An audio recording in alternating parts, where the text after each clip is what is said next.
গোপাল ভট্টাচার্য মহাশয়ের লাইভ অনুষ্ঠানটি দেখুন প্রতি মঙ্গলবার সন্ধে ৬:৩৫, প্রতি বুধবার বেলা ১২:০৫, প্রতি শনিবার সন্ধে ৬:৩৫ এবং প্রতি রবিবার বেলা ১২:০৫ একমাত্র সিটিভিএন প্লাস চ্যানেলে।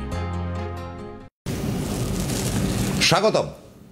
জানেন, আমাদের ভারতীয় শাস্ত্র এবং ভারতীয় শাস্ত্র মতে সেই আদি যুগ থেকে, মানে মুঘল সাম্রাজ্যেরও আগে, অশোকেরও আগে, তখন ভারতীয় শাস্ত্রের শিক্ষা দীক্ষা কৃষ্টি সংস্কৃতি তৈরি থাকতো। তাদেরকে বলা হতো পণ্ডিত। মানে হিন্দির কথা হলো, এটা অ্যাকচুয়ালি সংস্কৃত কথা। সে পণ্ডিতরা যুগে যুগে যুগে যুগে এসছেন এবং তারা সমৃদ্ধ করেছেন আমাদের দেশকে। অবশ্যই তারা ব্রাহ্মণ, এবং তাদের হাতেই যেমন পুজো আচ্চার ব্যাপারটাও হয়েছে, তাদের হাতেই স্থির হয়েছে যে কি হতে পারে কি হতে পারে না, তার একটা নানান দিক। এমন একটি পণ্ডিত ঘরানা আমাদের সৌভাগ্য সিটিভিএনে আছেন, তিনি আমাদের পরম শ্রদ্ধেয় গোপাল ভট্টাচার্য। নমস্কার নেবেন দাদা। এখন জ্যোতিষের অনুষ্ঠান যারা দেখেন, আপনারা যারা অনুষ্ঠান দেখেন, আপনাদের কি জন্য দেখেন? যে কি বলছে, আমার সামনের দিনে রাশিটা কেমন যাবে, হ্যাঁ, যারা মনে করুন চাকরির জন্য, আমার চাকরি আছে কি না, সরকারি চাকরি পাবো কি না, না বেসরকারি সেক্টরে উন্নতি, ইত্যাদি ইত্যাদি। কারো বিয়ে হচ্ছে না, বিয়ের কখন ভালো যোগ আসছে, সেগুলো আপনারা জানতে আগ্রহী। আপনাদের নিজেদের ভবিষ্যৎ নিয়ে সোজা কথায় জ্যোতিষের অনুষ্ঠান থেকে জানতে আগ্রহী। কিন্তু অনেক সময় আপনার জীবনে যেন দুর্ভোগের ফের কাটতেই চায় না। আপনি পড়াশোনা করেছেন ভালো, কিন্তু আপনার ভালো চাকরি হচ্ছে না, দেখতে সুন্দরী কিন্তু মেয়ের বিয়ে দিতে পারছেন না। তো এই যে ফেরগুলো, দুর্ভোগের যে ফেরগুলো, আমাদের জীবনে যে দুঃখ দুর্দশাগুলো, এগুলো গ্রহের কারণেই হয়। আর এই গ্রহগুলোকে ঠিক করলে, বা এই গ্রহগুলোকে কি বলে, কিছু উপাচার করলে আমাদের জীবনে সাফল্য এবং শান্তি আসতে পারে। মানে ধরুন আপনার বিয়েটা হচ্ছে না, ধরুন আপনি চাইছেন যে আপনার একটা যেন ভালো সরকারি চাকরি হোক, বা চাইছেন যে ছেলে মেয়ে যেন বিদেশে যেতে পারে, বা বিদেশে আপনি চাইছেন যেন সেটেল করতে পারেন, বা আপনি চাইছেন যে একটা ভালো নতুন জব পেতে। তো এইগুলো করতে গেলে আমাদের যেমন চান, খাওয়া, ঘুমোনো, ব্রাশ করা, এগুলো আমাদের দৈনন্দিন রুটিনের মধ্যে পড়ে, তেমন কিছু মন্ত্রের জপও কিন্তু আমাদের দৈনন্দিন রুটিনের মধ্যে থাকা উচিত। প্রত্যেকটা রাশির আলাদা আলাদা মন্ত্র। আমাদের শাস্ত্রে বলছে শব্দই হচ্ছে ব্রহ্ম। দেখুন, যখন একটা হাসির গান কেউ করে, তখন সবাই হেসে ওঠে। যখন দুঃখের গান শুনি, তখন চোখ দিয়ে টস টস করে জল পড়ে। আবার যখন আনন্দের গান শুনি, তখন মনটা প্রফুল্ল হয়ে ওঠে। তো মন্ত্রের মধ্যেও সেই ব্যাপারগুলো রয়েছে। একদম মন্ত্র মননা ত্রায়তি ইতি মন্ত্র, অর্থাৎ যার উচ্চারণে মন শান্ত হয়। আমাদের মন তো প্রত্যেকেরই উদ্বিগ্ন। কেউ টাকা নিয়ে চিন্তিত, পয়সা নিয়ে চিন্তিত, কেউ ব্যবসা নিয়ে চিন্তিত, কেউ সন্তান নিয়ে চিন্তিত, কেউ পরিবার নিয়ে চিন্তিত। সবাই কিন্তু ভাবিত যে আমার এটা কালকের দিনটা কেমন যাবে, কীরকম হবে, কবে যে আমার ভালো একটু আর্থিক জায়গাটা সুরা হবে, ইত্যাদি। তো এই যে সংসারের বন্ধনের কারণে আমাদের মন কিন্তু প্রত্যেকের কিন্তু অশান্ত। এখন এই মনকে প্রথমে শান্ত করতে হবে। গ্রহের কিছু বীজমন্ত্র রয়েছে, সেগুলো আমি আজকে বলবো। আগে আমি প্রত্যেকটা রাশি সাপেক্ষে বলে দেবো, প্রত্যেকটা রাশির জীবনে উন্নতি করতে গেলে কোন গ্রহের বীজমন্ত্র পাঠ করতে হয়। এই গ্রহের বীজমন্ত্র পাঠ করলে প্রত্যেকটা রাশির দেখবেন আপনার জীবনে আস্তে আস্তে বাধাগুলো কাটছে, আপনি জীবনে অগ্রসর হতে পারছেন, আপনার মধ্যে পজিটিভিটি আসছে। হ্যাঁ, যত নেগেটিভিটি মনের মধ্যে থাকবে, তত মনের মধ্যে জ্বালা যন্ত্রণা থাকবে, হিংসা থাকবে, রাগ থাকবে। এগুলো মানুষের স্বাভাবিকভাবে থাকবেই, কিন্তু আমরা যতটা কমাতে পারি তার জন্য আমাদেরকে নিজস্বভাবে চেষ্টা করতে হবে। সেই চেষ্টা কি? বিভিন্ন গ্রহের বীজমন্ত্র পাঠ। বিভিন্ন গ্রহের বীজমন্ত্র পাঠ করলে কি হয়, আপনার জীবনের বাধা কাটবে, আপনার অশান্তি দূর হবে, এবং আপনি দেখবেন যে কাজের মধ্যে একটা উৎসাহ পাবেন, পজিটিভিটি আসবে, মানসিক ইচ্ছা শক্তি জাগবে, ইত্যাদি ইত্যাদি। তো আমি রাশিগুলো থেকে বলে দিই। দেখুন, মেষ রাশি যাদের, তাদের জীবনে উন্নতি করতে গেলে 3টে গ্রহের তাদের ভালো করে মন্ত্র জপ করতে হয়। একটা হচ্ছে রবি, চন্দ্র, বৃহস্পতি। মেষ রাশিদের রবি, চন্দ্র এবং বৃহস্পতি এই গ্রহের বীজমন্ত্র জপ করলে মেষ রাশির জাতক বা জাতিকাদের শুভ। আমি পরবর্তীকালে মানে এটা বলার পরে, রাশিগুলো বলার পরে আমি একবার একটা স্লাইড দেখিয়ে দেবো, গ্রহের বীজমন্ত্রগুলো সেখানে লেখা থাকবে, আপনারা যাতে লিখে নিতে পারেন। মনে রাখতে হবে মেষ রাশির কিন্তু শত্রু রাশি হচ্ছে কন্যা রাশি, বৃশ্চিক রাশি এবং মীন রাশি। সুতরাং আপনারা যারা মেয়ে ছেলে বা মেয়ের বিয়ে দিতে চাইছেন, এটা একটা ব্যাপার মাথায় রাখবেন, মেষ রাশির জাতক বা জাতিকাদের কন্যা রাশি, বৃশ্চিক রাশি এবং মীন রাশির যদি বিয়ে হয়, তার সেই বিবাহিত জীবনে কিন্তু অশান্তি কিন্তু দেখা দেয়, বা কোনো পার্টনারশিপ বা কোনো বন্ধুত্ব এই মেষ রাশিগুলোর সঙ্গে এই তিনটে রাশির কিন্তু চলে না, তাহলে অশান্তি দেখা দেবে। বৃষ রাশির ক্ষেত্রে শুভ গ্রহ হচ্ছে শনি, বুধ এবং শুক্র। এই তিনটে গ্রহ বৃষ রাশির জাতক বা জাতিকারা যদি জীবনে উন্নতি করতে হয়, এই তিনটে গ্রহের বীজমন্ত্র রেগুলার পাঠ করতে হবে, 10 বার করে পাঠ করুন। আর গ্রহের বীজমন্ত্র পাঠের নিয়ম রয়েছে, যে আঙুলটা দেখছেন, আমার হাতটাকে একটু ধরতে বলবো যদি ক্যামেরায় সম্ভব হয়। এই যে আঙুলটা দেখছেন, বীজমন্ত্র পাঠ করতে গেলে 10 বার কী করে জপটা করবেন। এই যে আঙুলটা দেখছেন, এই যে 2 নম্বর আঙুল, যেটা রিং ফিঙ্গারের পাশের আঙুল, যেটাকে আমরা অনামিকার পাশের আঙুল, যেটাকে আমরা রিং ফিঙ্গার বলি, সেখানে 7 সংখ্যা থেকে এখান থেকে জপ শুরু করতে হয়। যে কোনো জপ, গ্রহের জপ বলুন বা যে কোনো জপ বলুন। এখানে 1 হবে, এখানে 2, এখানে 1, নিচে একদম 2, মাঝখানে কিন্তু 2 নয়, এখানে 1, এখানে 2, এখানে 3, এখানে 4, এখানে 5, এখানে 6, এখানে 7, এখানে 8, এখানে 9, এখানে 10। এই গ্রহের বীজমন্ত্র এইভাবে পাঠ করতে হবে, পরিষ্কার দেখতে পেয়েছি। হ্যাঁ, 1 2 3 4 5। যেমন মনে করুন আপনি সূর্যের বীজমন্ত্র পাঠ করছেন, তখন আপনাকে ওং রিং রিং সূর্যায় নমঃ 1, ওং রিং রিং সূর্যায় নমঃ 2, ওং রিং রিং সূর্যায় নমঃ 3, ওং রিং রিং সূর্যায় নমঃ 4, ওং রিং রিং সূর্যায় নমঃ 5, ওং রিং রিং সূর্যায় নমঃ 6, ওং রিং রিং সূর্যায় নমঃ 7, ওং রিং রিং সূর্যায় নমঃ 8, ওং রিং রিং সূর্যায় নমঃ 9, ওং রিং রিং সূর্যায় নমঃ 10। এইভাবে পাঠ করতে হবে যে কোনো গ্রহের বীজমন্ত্র। তো যেই জন্য রবি বৃষ রাশির ক্ষেত্রে আমি যেটা বলছিলাম, বৃষ রাশি আপনারা যদি জীবনে ভালো কিছু চান, সর্বদা প্রতিদিন যখনই সম্ভব হয় 10 টাইমস মিনিমাম 10 বার করে শনি, বুধ এবং শুক্র গ্রহের বীজমন্ত্র জপ করতে হবে। মনে রাখতে হবে বৃষ রাশির জাতক বা জাতিকাদের সঙ্গে তুলা রাশি, যাদের বৃষ রাশি, কেন বৃষের থেকে তুলা হচ্ছে ষষ্ঠ রাশি, তুলা রাশি, ধনু রাশি এবং মেষ রাশি, এগুলো বৃষ রাশির সঙ্গে কিন্তু বিয়ে বা বন্ধুত্ব এগুলো কিন্তু চলে না। কারণ বৃষ রাশির শত্রু রাশি হচ্ছে কী বলে তুলা, ধনু এবং মেষ। মিথুন রাশি বুধের রাশি। সুতরাং বুধ এবং শুক্রের যে কোনো বীজমন্ত্র যদি রেগুলার জপ করা যায়, মিথুন রাশি জাতক বা জাতিকারা জীবনে ভালো চাকরি পেতে পারে, বিবাহের বাধা কাটতে পারে, বিভিন্ন সমস্যা কাটতে পারে, মানসিক দুশ্চিন্তা দূর হতে পারে। যারা ছোট ছোট ছেলেমেয়েরা পড়াশোনা করছেন, তারা বুধ এবং শুক্রের বীজমন্ত্র জপ করলে তাদের শিক্ষাক্ষেত্রে কিন্তু তাদের রেজাল্টও বাড়ে, ভালো হয় আর কি। মিথুন রাশির ক্ষেত্রে খালি মাথায় রাখতে হবে, মিথুন রাশির যে শত্রু রাশি, সেই শত্রু রাশিটা হচ্ছে বৃশ্চিক রাশি, মকর রাশি এবং বৃষ রাশি। মিথুন রাশিদের যারা বিয়ের জন্য চিন্তিত, যারা যখন দেখেন যে পাত্র পাত্রী, আপনারা অনেক সময় জোটক বিচার করেন, তো সেই জোটক বিচারের ক্ষেত্রে মিথুন রাশির ক্ষেত্রে কিন্তু অ্যাভয়েড করতে হবে যাদের বৃশ্চিক রাশি, যাদের মকর রাশি এবং কী বলে বৃষ রাশির সঙ্গে। মিথুনের পরে হচ্ছে কর্কট রাশির শুভগ্রহ হচ্ছে রবি, মঙ্গল, বৃহস্পতি। কর্কট রাশির জাতক বা জাতিকারা যদি কী বলে জীবনে শান্তি পেতে চান, খরচের মাত্রা যদি কমাতে চান, যদি সঞ্চয় পেতে চান, কেন কর্কট রাশির খরচের মাত্রা খুব বেশি। কর্কট একটু ইমোশনাল রাশি, সহজেই ভেঙে পড়ে, হ্যাঁ, সহজেই একটু কষ্ট পায়। তো কর্কট রাশির জাতক বা জাতিকাদের ক্ষেত্রে ভালো গ্রহ যদি জীবনে উন্নতি করতে চান, আগে যেতে চান, ভালো কিছু হতে চান, আপনার ভালো যাতে ভালো জায়গায় বিয়ে হয়, ভালো চাকরি বাকরি হয়, ভালো উন্নতি হয়, বা আপনার সন্তানের যাতে ভালো, কর্কট রাশি সর্বদা রবি, মঙ্গল, বৃহস্পতির বীজমন্ত্র পাঠ করলে শুভ। কর্কট রাশির ক্ষেত্রে মাথায় রাখতে হবে, কর্কট রাশির ক্ষেত্রে ধনু রাশি, কুম্ভ রাশি এবং মিথুন রাশি, এই তিনটে হচ্ছে অশুভ। অর্থাৎ ধনু, কুম্ভ এবং মিথুন, এগুলোর সঙ্গে কিন্তু কর্কট রাশির কিন্তু খুব একটা মিল হয় না। যদি অনেক সময় বিয়ে হয়ে যায় এই দুটো রাশির মধ্যে, সাংসারিক জীবনে কিন্তু অনেক ঝক্কি পোয়াতে হয়, অনেক অশান্তি পোয়াতে হয়।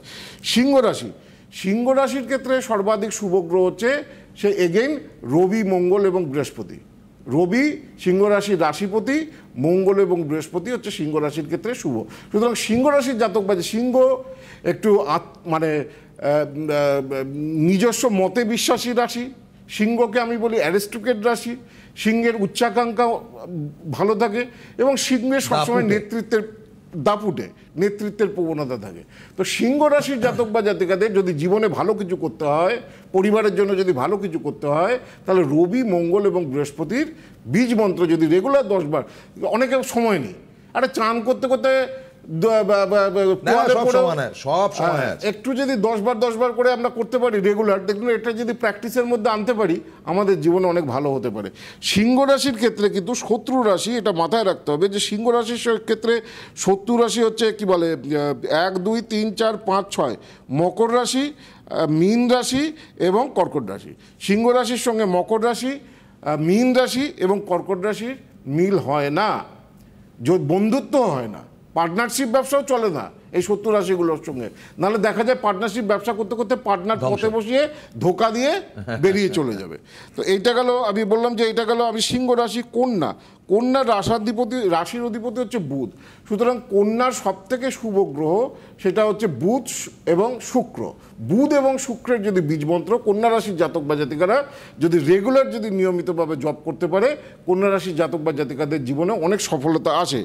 কন্যা রাশির ক্ষেত্রে অশুভ রাশি হচ্ছে কুম্ভ রাশি, কন্যা রাশির ক্ষেত্রে অশুভ রাশি হচ্ছে মেষ রাশি এবং কন্যা রাশির সঙ্গে অশুভ রাশি হচ্ছে সিংহ রাশি। সুতরাং কন্যা রাশির জাতক বা জাতিকাদের সঙ্গে কি বলে কুম্ভ রাশি, সিংহ রাশি, কুম্ভ রাশি, মেষ রাশি এবং সিংহ রাশির এদের কিন্তু চলে না, এরা কিন্তু শত্রু ভাবাপন্ন রাশি হিসেবেই পরিচিত। তুলার ক্ষেত্রে শনি, বুধ, শুক্র হচ্ছে তুলা রাশির জাতক বা জাতিকাদের ক্ষেত্রে সর্বাধিক শুভ গ্রহ বা সৌভাগ্যদায়ক গ্রহ।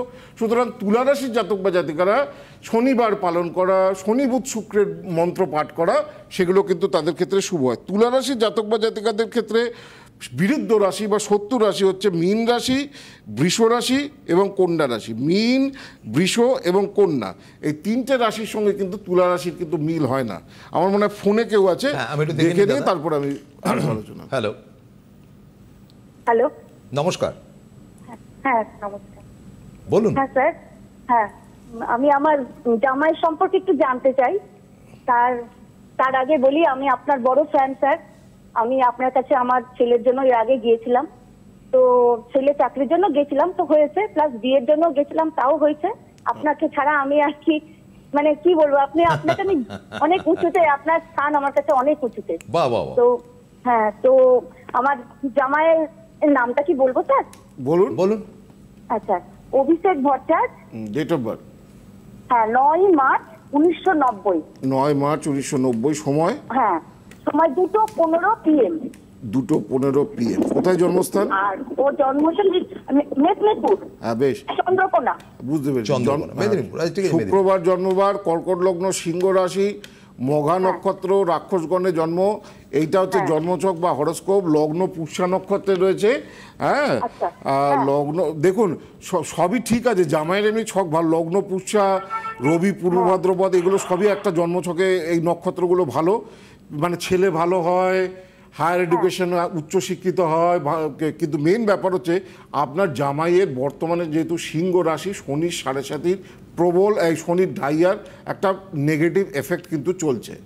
তো এই সময় যেটা মেন প্রবলেম যেটা দেখা দেবে, ফিনান্সিয়াল প্রবলেম, আর্থিক দুশ্চিন্তা দেখবেন আপনার জামাইয়ের খুব ভোগাবে। কি বললাম বুঝতে পেরেছেন? হ্যাঁ হ্যাঁ হ্যাঁ। চাকরিতে যে ধরনের উন্নতি দরকার সেই জায়গাটা ধাক্কা খাবে। আচ্ছা, তো কি জানতে চাইছেন? আমি জানতে চাইছি ও চাকরির তো একটা জায়গায় প্রাইভেট সেক্টর করছে, কিন্তু ওখানে ঠিক শান্তি পাচ্ছে না, তাই একই সিংহ রাশির বেশিরভাগ একই সমস্যা। চাকরি এখন ঢাইয়া চলছে, হয় চাকরি হচ্ছে না, নয় চাকরিতে শত্রুতা, যাদেরই সিংহ রাশি, নাহলে ব্যবসা ঠিক মতো চলছে না, আর্থিক দুশ্চিন্তা ভোগাচ্ছে। আর বয়স্ক মানুষ যাদের সিংহ রাশি তাদের শরীর ওই সময় খারাপ যাবে। রাশির ওপরে মঙ্গল কেতু আর রাশির কি বলে রয়েছে, তার মধ্যে আবার শনির ঢাইয়া চলছে জন্ম রাশি থেকে অষ্টমে। সিংহের কিন্তু আরো 30 দিন সময়টা একটু ডিফিকাল্ট রয়েছে, আগামী 30 দিন। যাই হোক, শনির ঢাইয়াটাকে ঠিক করান। সামনে তো কৌশিকী অমাবস্যা আসছে 22শে আগস্ট। এই কৌশিকী অমাবস্যা হচ্ছে সব থেকে বড় অমাবস্যা। আমার বাড়িতে হাজার হাজার মানুষ আসে কৌশিকী অমাবস্যার দিনে। হ্যাঁ, এই কৌশিকী অমাবস্যার বুকিং এখন চলছে, জুলাই মাসের মিডল উইক পর্যন্ত বুকিং দেওয়া হবে। যাদের এই ধরনের সমস্যাগুলো হচ্ছে, যে কর্মক্ষেত্রে উন্নতি হচ্ছে না, বিয়েতে বাধা আসছে, বিভিন্ন এই টিপিক্যাল সমস্যাগুলো, এগুলো প্রতিকার করার জন্য আপনি যেটা বললেন ওনার সম্বন্ধে যে ফিনান্সিয়াল জায়গা, একেবারে ওইটাই শনির ঢাইয়াটাকে ঠিক করলেই ফিনান্সিয়াল জায়গা ভালো হয়ে যাবে। ঠিক আছে, ধন্যবাদ। আচ্ছা গোপাল দা, আমাদের তো নানান রকম ইউটিউব দেখে বা ইয়ে দেখে আমাদের কাছে তো নানান রকম এটা ভুলে যাবে। তো আমার তো আমি দেখেছি, আপনি যদি দয়া করে একজনের উত্তর দিন, কেন অন্তত উত্তর দিন একজন, কেননা ইউটিউবে এবং ফেসবুকে প্রচুর মানুষ অনুষ্ঠান দেখেন এবং কমেন্ট করেন। সবাই তো ফোনে না সব দেবো, আস্তে আস্তে দেবো, মানে প্রত্যেক সপ্তাহে যদি একটা দুটো করে দেওয়া যেতে পারে। তবে পুরোনো সবথেকে টাফগুলোই পুরোনো এপিসোড না সবাইকেই দেবো আস্তে আস্তে, পুরোনো দেবো, মানে পুরোনো এপিসোড থেকেও নিয়ে দেবো। তো এইটা তো আমার অনুষ্ঠান দেখুন 25 বছর ধরে চলছে এই টিভিতে। তো আমি আচ্ছা যেটা বলি, যে ফেসবুকে যিনি পাঠিয়েছেন প্রগতি নিয়োগী, তিনি লিখছেন, নমস্কার, আমি 2016 থেকে সিটিভিএনে আপনার প্রোগ্রাম দেখে অ্যাস্ট্রোলজি সম্পর্কে অনেক কিছু জেনেছি। আমার বাবা মা প্রতিদিন আপনার কথা মতো অজপা মন্ত্র জপ করে। আচ্ছা, আপনার সঙ্গে দেখা করার সৌভাগ্য হয়নি, একটু জানতে চাইছি যে আমার কেরিয়ার কেমন হবে, কি হবে, ইত্যাদি ইত্যাদি। ও যে ডেট অফ বার্থ দিয়েছে সেই অনুযায়ী 16 অক্টোবর 2000 সাল, 16 অক্টোবর 2000 সাল জন্ম সময় দিয়েছে 1:33 PM 13:33, আর জন্ম স্থান দিয়েছে আরামবাগ, হুগলিতে জন্ম। আচ্ছা দেখি কি আছে কেরিয়ারে, মানে সোজা কথা 2000 সালে জন্ম, 25 বছর বয়স, সবাই জানতে চায় আমার চাকরির যোগ আছে কিনা, ইত্যাদি ইত্যাদি। তো এখানে সোমবার জন্মবার, মকর লগ্ন, বৃষ রাশি, কৃত্তিকা নক্ষত্র জন্ম, দেখি ভালো যোগ আছে কিনা। এখানে যেটা পাওয়া যাচ্ছে যে লগ্নে কোনো গ্রহ নেই, দ্বিতীয় কোনো গ্রহ নেই, তৃতীয় চতুর্থে, এই পঞ্চমে শনিচন্দ্র রয়েছে, যেটা বীজ দোষ। চাকরি হবে কিন্তু অনেক দেরিতে, মানে এখন 25 বছর বয়স, তো এই বীজ দোষটাকে ঠিক না করলে চাকরি হতে হতে সরকারি চাকরির যোগ রয়েছে, শিক্ষকতা বা এডুকেশন এই সমস্ত জায়গায় যেতে হবে, কিন্তু পেতে অনেক দেরি হবে, সেই 32-33 হয়ে যেতে পারে। তার উপরে মাঙ্গলিক রয়েছে। তো এই আমি বলবো যদি সম্ভব হয় বীজ দোষ এবং মাঙ্গলিক দোষটাকে ঠিক করতে। চলুন আমরা আলোচনায় চলে যাই। বৃশ্চিকের ক্ষেত্রে, বৃশ্চিক রাশিরা জীবনে যদি শুভ কিছু পেতে চান, আপনাদের অলওয়েজ রবি, চন্দ্র, মঙ্গল, বৃহস্পতি, এই 4টে গ্রহের জপ বা তার উপাচার করতেই হবে। তাহলে বৃশ্চিক রাশির জাতক বা জাতিকারা জীবনে অনেক উন্নতি করবে, জীবনে ভালো কিছু করবে। রবি আপনাকে দেবে মান সম্মান, বৃশ্চিক রাশির একটু রাগ বেশি, ফট করে রেগে যায়। তো চন্দ্র আপনাকে দেবে মানসিক শান্তি, মানসিক ধৈর্য, মঙ্গল আপনাকে ভালো জমি বাড়ি দেবে, আর বৃহস্পতি আপনাকে কর্মজীবনে উন্নতি করবে। মঙ্গল বৃশ্চিক রাশির জাতক বা জাতিকাদের বিবাহিত জীবনেও শান্তি দেয়। যে সমস্ত বৃশ্চিক রাশির জাতক বা জাতিকাদের বিবাহিত জীবন অশান্ত হয়, তার কারণ হচ্ছে মঙ্গল। তো সেই জন্য বৃশ্চিক রাশির জাতক বা জাতিকাদের রবি, চন্দ্র, মঙ্গল, বৃহস্পতি। বৃশ্চিক রাশির ক্ষেত্রে অশুভ কী বলে রাশি হচ্ছে বা শত্রু রাশি হচ্ছে বৃষ রাশি, সিংহ রাশি এবং তুলা রাশি। বৃশ্চিকের পরে রাশি ধনু। ধনু রাশির জাতক বা জাতিকার, ধনু রাশির প্রতীকী হচ্ছে তীর ধনুক, ছবিতেই আপনারা দেখতে পাচ্ছেন। ধনু রাশি একটা লক্ষ্যে চলতে যায়। বৃহস্পতির রাশি খুব পজিটিভ রাশি ধনুরাশি। ধনুরাশির জাতক বা জাতিকাদের ক্ষেত্রে যে শুভ গ্রহ হচ্ছে রবি, চন্দ্র, বৃহস্পতি। রবি, চন্দ্র, বৃহস্পতি গ্রহের যদি বীজ মন্ত্র যদি জপ করা যেতে পারে, ধনুরাশির জাতক বা জাতিকাদের জীবনে খুব উন্নতি হয়। ধনুরাশির জাতক বা জাতিকাদের ক্ষেত্রে কিন্তু শত্রু ভাবাপন্ন রাশি যেটা রয়েছে সেটা হচ্ছে ধনুরাশির জাতক বা জাতিকাদের ক্ষেত্রে বৃষ রাশি, সিংহ রাশি এবং বৃশ্চিক রাশি। ধনুরাশির জাতক বা জাতিকাদের ক্ষেত্রে অশুভ। ধনুরাশির পরে হচ্ছে মকর রাশি। মকরের ক্ষেত্রে আগে বলে দিই, মকরের ক্ষেত্রে অশুভ রাশি হচ্ছে মিথুন রাশি, সিংহ রাশি এবং ধনু রাশি। মকর রাশির জাতক বা জাতিকারা যত শনি, বুধ, শুক্রের বীজ মন্ত্র জপ করবে তত আপনাদের কিন্তু ভালো হবে। এবার আসি মকরের পরে কুম্ভ। কুম্ভের ক্ষেত্রে যেটা পাওয়া যাচ্ছে, কুম্ভের শত্রু রাশি হচ্ছে কর্কট রাশি, কন্যা রাশি এবং মকর রাশি। কুম্ভ রাশির জাতক বা জাতিকাদের ক্ষেত্রে শুভ গ্রহ হচ্ছে বুধ এবং শুক্র। যত বুধ এবং শুক্র এবং শনি, 3টে গ্রহের বীজ মন্ত্র কুম্ভ রাশির জাতক বা জাতিকারা পাঠ করতে পারবে তত ভালো। আর মীন রাশির জাতক বা জাতিকাদের ক্ষেত্রে রবি, মঙ্গল, বৃহস্পতি হচ্ছে শুভ গ্রহ। এদের জপ করলে মীন রাশির জাতক বা জাতিকাদের বাধা কাটে, শরীর ভালো হয়। রবি, মঙ্গল, বৃহস্পতির যত বীজ মন্ত্র পাঠ করতে পারবেন, যাদের শরীর নিয়ে ভোগেন, যারা কর্মক্ষেত্র নিয়ে ভোগেন, আর্থিক সমস্যায় ভোগেন বা বিভিন্ন সমস্যা, রবি মঙ্গল বৃহস্পতির বীজ মন্ত্রটা প্রত্যেকদিন জপ করে যাবেন। মীন রাশির ক্ষেত্রে যেটা অশুভ রাশি হিসেবে যেটা পাওয়া যায় সেটা হচ্ছে সিংহ রাশি, তুলা রাশি এবং কুম্ভ রাশি। এই তিনটে রাশি হচ্ছে মীন রাশির অশুভ রাশি। আমি একটু চট করে দেখিয়ে দিই যে আমি তো বললাম গ্রহের এই বীজ মন্ত্র পাঠ করতে হয়, কিন্তু কোন গ্রহের কোন বীজ মন্ত্র পাঠ করতে হয় আমি একটু দেখিয়ে দিই স্লাইড শোতে। দেখুন রবির বীজ মন্ত্র যেটা আমি একটু দেখিয়ে দিই, আপনারা এখানে লিখে নেবেন, তারপরে যে গ্রহগুলো বললাম সেই অনুযায়ী পাঠ করতে পারেন। রবির বীজ মন্ত্র হচ্ছে ওং রিং রিং সূর্যায় নমঃ, রবি গ্রহের বীজ মন্ত্র ওং রিং রিং সূর্যায় নমঃ। চন্দ্রের গ্রহের বীজ মন্ত্র হচ্ছে ওং ঐং ক্লিং সোমায় নমঃ, ওং ঐং ক্লিং সোমায় নমঃ। মঙ্গল গ্রহের বীজ মন্ত্র হচ্ছে ওং হুং শ্রীং মঙ্গলায় নমঃ, ওং হুং শ্রীং মঙ্গলায় নমঃ। বুধ গ্রহের বীজ মন্ত্র হচ্ছে ঐং স্ত্রিং শ্রীং বুধায় নমঃ। বুধ গ্রহকে ভালো করলে পড়াশোনাও ভালো হয়, ব্যবসা ভালো চলে। বৃহস্পতির বীজ মন্ত্র হচ্ছে ওম রিং ক্লিং হুং বৃহস্পতয়ে নমঃ, ওং রিং ক্লিং হুং বৃহস্পতয়ে নমঃ। শুক্র গ্রহের বীজ মন্ত্র হচ্ছে ওং রিং শ্রিং শুক্রায় নমঃ। শনি ওং রিং সিং শুক্রায় নমঃ। যাদের বিয়ে হচ্ছে না, বিয়েতে বাধা আসছে, শুক্রের বীজ মন্ত্র সাইমেন্টানেসলি পাঠ করা যেতে পারে। আর শনি গ্রহের বীজ মন্ত্র হচ্ছে ওং ওইং রিং শ্রিং শনিশ্চরায় নমঃ। এটা হচ্ছে ওং ওইং রিং শ্রিং শনিশ্চরায় নমঃ।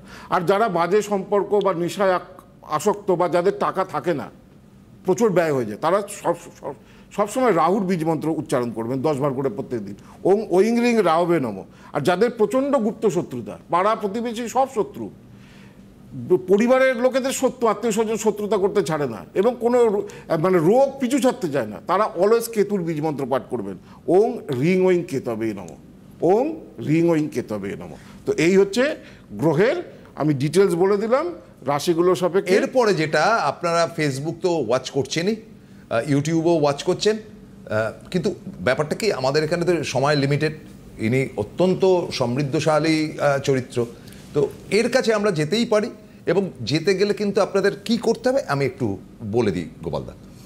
সেটা হচ্ছে অনলাইন প্রেডিকশন, যেটা হয় কি যে সবসময় তো সব জায়গায় যাওয়া সম্ভব হয় না। ধরুন বিদেশ থেকে যারা, তারা অবশ্যই কথা বলবার জন্য 8584038638 এই নাম্বারটা কিন্তু গোপালদার একটা কমন নাম্বার।